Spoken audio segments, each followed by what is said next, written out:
বিগত সরকারের সময় এরকম ছিল না বলে তো আজকে আর খাল নাই আর নদী নাই, জলাশয় নাই, এবং ম্যাক্সিমাম খাল জলাশয় অনেক জায়গায় মানুষ আজকে দখল করে নিয়েছে এবং তারা অনেক জায়গায় সেখানে নিজ সম্পত্তি হিসেবে গ্রহণ করার চেষ্টা করছেন। সেক্ষেত্রে আমরা কিন্তু আমাদের মেসেজ ক্লিয়ার,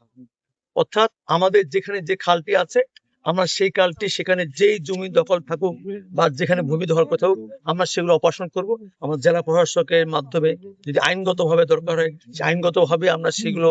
আমাদের প্রয়োগ করে আমরা সেগুলো পুনরুদ্ধার করব।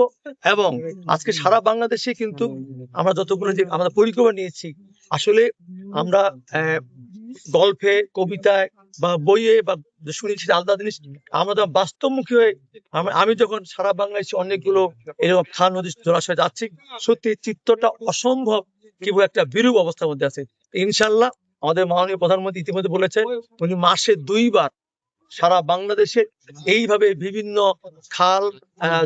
নদী জলাশয়ে খনন অংশগ্রহণ করবেন এবং সেখানে মানুষদের উদ্বুদ্ধ করবেন যে আমাদের এই খালের প্রয়োজনীয়তা কি এবং এটা করতে পারলে বাস্তবায়ন করতে পারলে আগামী দিনে আমরা কি সুফল পাবো সেই বিষয়গুলো উনি বলার চেষ্টা করবেন। আমরা তার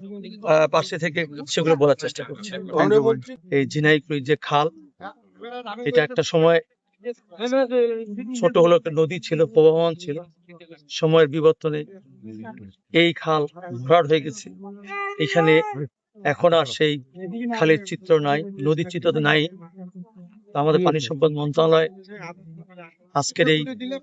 কাজের সুবোধের মধ্য দিয়ে এখানে প্রায় 3 কিলোমিটারের কাছাকাছি এই যে খালটি খনন হবে,